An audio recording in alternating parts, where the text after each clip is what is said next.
Hi ವೀಕ್ಷಕರೇ, ನಾನು ಇವತ್ತು ಬಾಣಂತಿ ಮಾರಿ ಬೆಟ್ಟಕ್ಕೆ ಹೋಗ್ತಾ ಇದ್ದೀನಿ. ಇದು ಬೆಂಗಳೂರಿನಿಂದ 65 ಕಿಲೋಮೀಟ್ರ್ ದೂರದಲ್ಲಿದೆ. ಇದು ಕನಕಪುರ ಹತ್ರ ಇರೋ ಡೊಳ್ಳಹಳ್ಳಿಯಲ್ಲಿ ಬರುತ್ತೆ. ನಾವು ಮೇನ್ ರೋಡಿಂದ ಸುಮಾರು ಒಂದು 2 ಕಿಲೋಮೀಟ್ರಷ್ಟು ಆಫ್ ರೋಡ್ ಮಾಡ್ಕೊಂಬಂದರೆ ನಾವು ಟ್ರೆಕ್ನ ಸ್ಟಾರ್ಟಿಂಗ್ ಪಾಯಿಂಟ್ ತಲುಪ್ತೀವಿ. ಇಲ್ಲಿ ಒಂದು ಬಾಣಂತಿ ಮಾರಿ ಅಮ್ಮನ ದೇವಸ್ಥಾನ ಇದೆ. ಇಲ್ಲಿ ನಾವು ಗಾಡಿಗಳನ್ನ ಪಾರ್ಕ್ ಮಾಡಿ ಮುಂದಕ್ಕೆ ಹೋಗ್ಬೋದು. ಇದರ ಲೊಕೇಶನ್ನು ನಾನು ಡಿಸ್ಕ್ರಿಪ್ಷನ್ನಲ್ಲಿ ಹಾಕಿರ್ತೀನಿ.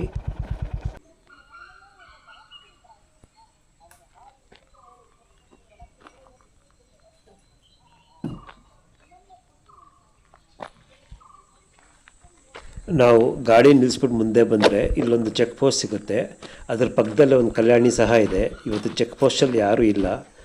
ಬನ್ನಿ, ನಾನು ನಿಮಗೆ ಈ ಟ್ರೆಕ್ನ ಎಂಟೈರ್ ರೂಟ್ ಹೇಗಿದೆ ಅಂತ ತೋರಿಸ್ತೀನಿ. ಈ ಪೂರ್ತಿ ಜಾಗ ರಿಸರ್ವ್ ಫಾರೆಸ್ಟ್ ಏರಿಯಾ ಕೆಳಗಡೆ ಬರುತ್ತೆ. ಕೆಲವೊಮ್ಮೆ ನಮಗೆ ಇಲ್ಲಿ ಟ್ರೆಕ್ ಮಾಡಲಿಕ್ಕೆ ಅನುಮತಿ ಕೊಡೋದಿಲ್ಲ. ಲಕ್ಕಿ ಇವತ್ತು ಯಾರೂ ಇಲ್ಲ. ಇಲ್ಲಿ ಕೆಲವು ಪ್ರವಾಸಿಗರು ಆನೆ ಮತ್ತು ಕರಡಿಗಳನ್ನು ನೋಡಿರುವುದುಂಟು. ಈ ಬೆಟ್ಟಕ್ಕೆ ಕರಡಿ ಬೆಟ್ಟ ಅಂತಲೂ ಕರೀತಾರೆ.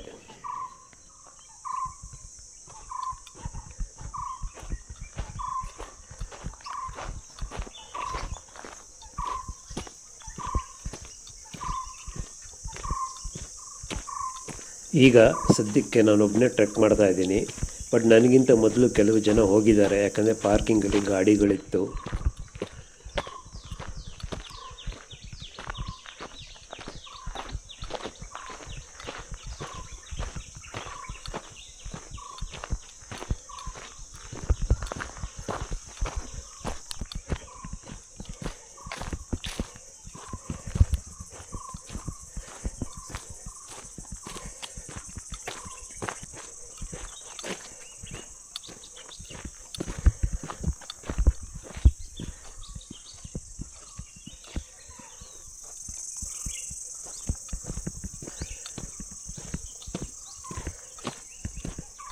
ಪಾರ್ಕಿಂಗಿಂದ ಸುಮಾರು ಒಂದು 3/4 ಕಿಲೋಮೀಟ್ರ್ ನಾವು ನಡ್ಕೊಂಬಂದರೆ ಇಲ್ಲಿ ಒಂದು ಕೆರೆ ಸಿಗುತ್ತೆ. ಕೆರೆ ಪಕ್ಕದಲ್ಲೇ ಒಂದು ಸಣ್ಣ ದೇವಸ್ಥಾನ ಇದೆ.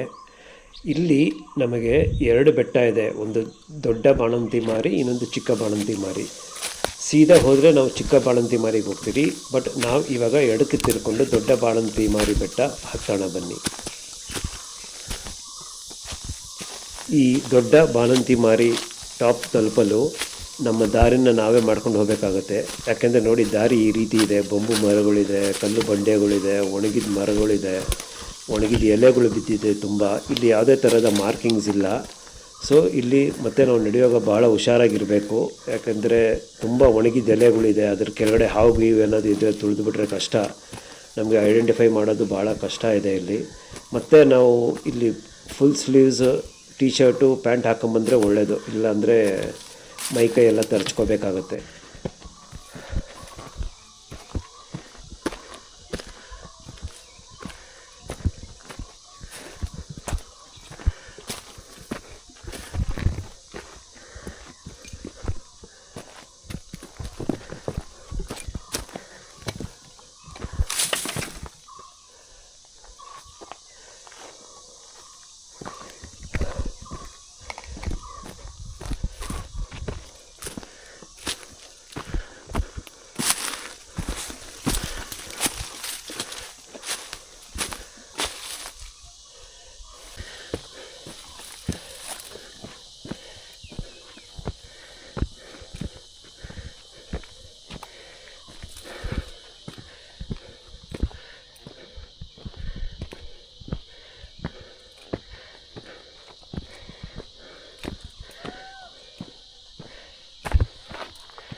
ಪೊದೆಗಳಿಂದ ನಾವು ಹೊರಗೆ ಬಂದಮೇಲೆ ಈ ರೀತಿಯ ಕಲ್ಲು ಬಂಡೆಯ ದಾರಿಯೇ ಇರುತ್ತೆ. ನಮಗೆ ಟ್ರೆಕ್ನ ಡಿಸ್ಟೆನ್ಸ್ ಬಂದು 2 ಕಿಲೋಮೀಟ್ರ್ ಆಗುತ್ತೆ ಪಾರ್ಕಿಂಗ್ ಏರಿಯಾದಿಂದ. ಮತ್ತು ಇಲ್ಲಿಗೆ ನೀವು ಆದಷ್ಟು ಬೆಳಗ್ಗೆನೇ ಶುರು ಮಾಡಿದ್ರೆ ಒಳ್ಳೆಯದು ಈ ಟ್ರೆಕ್ಕು. ಯಾಕಂದರೆ ದಿನ ಆಗ್ತಾ ಬಿಸಿಲು ಜಾಸ್ತಿ ಆಗಿಬಿಡುತ್ತೆ. ಮತ್ತು ಇಲ್ಲಿಗೆ ಬರುವಾಗ ಸಾಕಷ್ಟು ನೀರು ಮತ್ತು ತಿಂಡಿ ತಿನಿಸುಗಳನ್ನು ತಗೊಂಬನ್ನಿ, ನಿಮ್ಮ ಹಸಿವು ಮತ್ತು ಬಾಯಾರಿಕೆ ಈಡೇರಿಸಲಿಕ್ಕೆ.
Finally top ತಲುಪಿದ್ದಾಯಿತು. ಈ ಟಾಪ್ ತಲುಪಲಿಕ್ಕೆ ನನಗೆ ಕರೆಕ್ಟಾಗಿ 40 ನಿಮಿಷ ಹಿಡಿದಿದೆ. ಮತ್ತು ನಾವು ಈಗ 3463 ಅಡಿ ಹೈಟಲ್ಲಿದ್ದೀವಿ. ಇಲ್ಲಿಂದ ನಾವು ಸುತ್ತಮುತ್ತಲಿನ ಬೆಟ್ಟ ಗುಡ್ಡಗಳನ್ನು ನೋಡ್ಬೋದು. 360 ಡಿಗ್ರೀಸ್ಗೆ ಎತ್ತ ಕಣ್ಣು ಹಾಯಿಸಿದ್ರು ಬರೀ ನಮಗೆ ಬೆಟ್ಟ ಗುಡ್ಡಗಳೇ ಕಾಣ್ತಾ ಇದೆ. ತುಂಬ ಚೆನ್ನಾಗಿದೆ.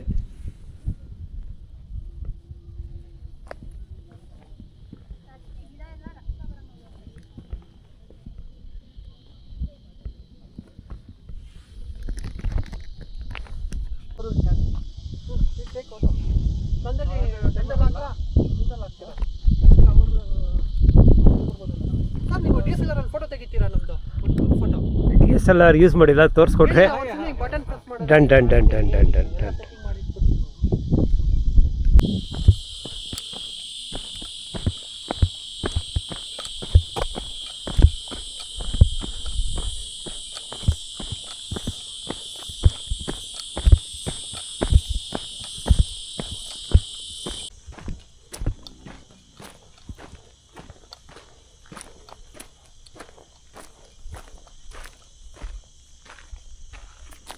ಇಲ್ಲಿ ನಾವು 2 ಬಣ್ಣದ ಓತಿಕೆತ್ತ ನೋಡ್ಬೋದು. ಹಾಗೆ ಇಲ್ಲಿಂದ ನಾನು ಇವಾಗ ಚಿಕ್ಕ ಬಾಣಂತಿಮಾರಿ ಬೆಟ್ಟಕ್ಕೆ ಹೋಗ್ತಾ ಇದ್ದೀನಿ. ಅಲ್ಲಿ ಒಂದು ಆಂಜನೇಯ ಗುಡಿ ಸಹ ಇದೆ.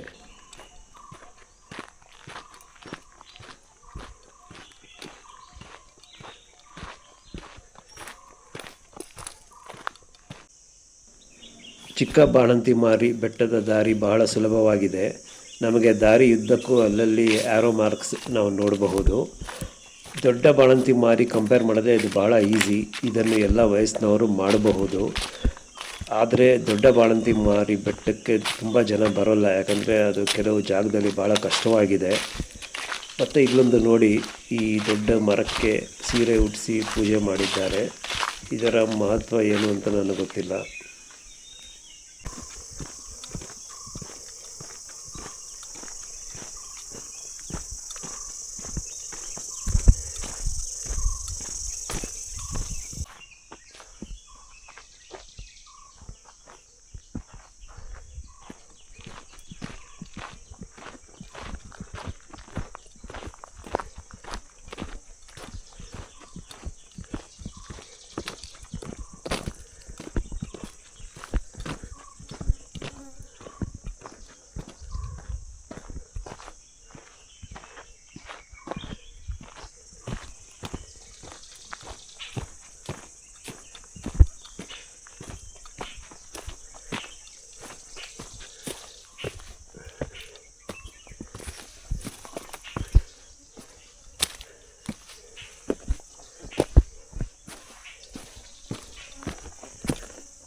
ಇದೇ ನೋಡಿ ಆಂಜನೇಯನ ಗುಡಿ.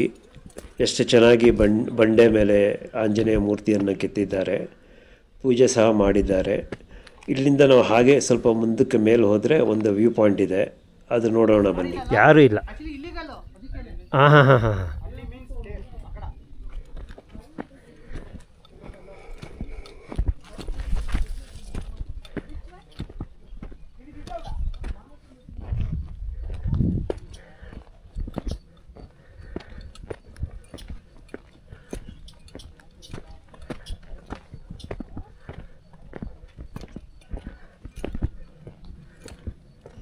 ಇಲ್ಲಿಂದ ಬಂಡೆ ಬಹಳ ಎತ್ತರವಾಗಿದೆ, ಸುಮಾರು 70 ಡಿಗ್ರಿ ಇನ್ಕ್ಲಿನೇಷನ್ ಇರೋಂಗಿದೆ. ಮತ್ತು ನಾವು ಈ ಥರ ಬಂಡೆಗಳು ಹತ್ತುವಾಗ ಒಳ್ಳೆ ಗ್ರಿಪ್ ಇರುವಂಥ ಟ್ರೆಕ್ಕಿಂಗ್ ಶೂಸ್ ಹಾಕೋಬೇಕು, ನಮ್ಗೆ ಹತ್ತಲಿಕ್ಕೆ ಸುಲಭವಾಗುತ್ತೆ.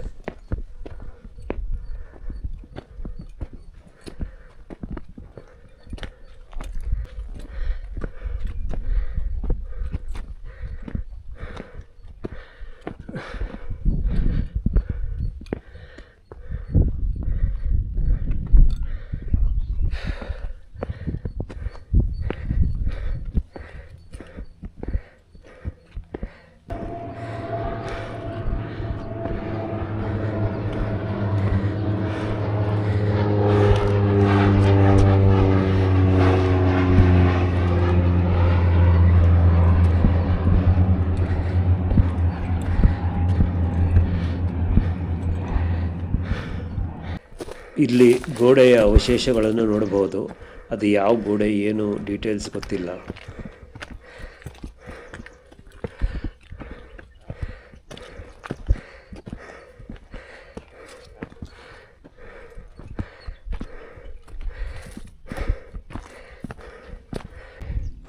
ಎದುರಿಗೆ ನಮಗೆ ಕಾಣ್ತಾ ಇರೋದು ದೊಡ್ಡ ಬಾಣಂತಿ ಮಾರಿ ಬೆಟ್ಟ.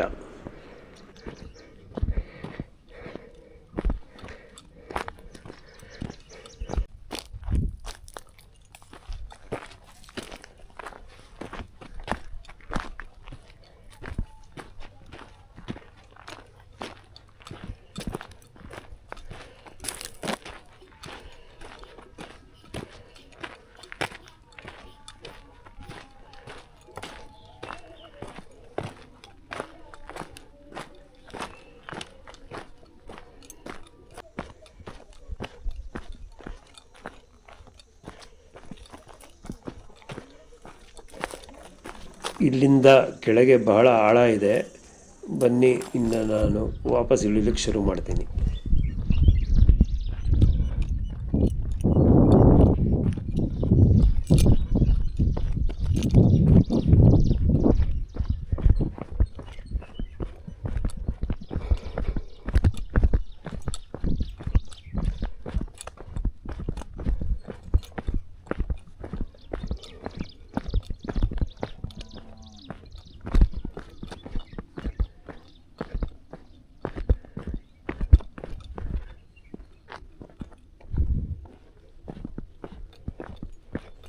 ನಿಮಗೆ ಈ ವಿಡಿಯೋ ಇಷ್ಟ ಆಗಿದ್ದಲ್ಲಿ ಲೈಕ್ ಮಾಡಿ, ಶೇರ್ ಮಾಡಿ, ಸಬ್ಸ್ಕ್ರೈಬ್ ಮಾಡಿ. Thank you.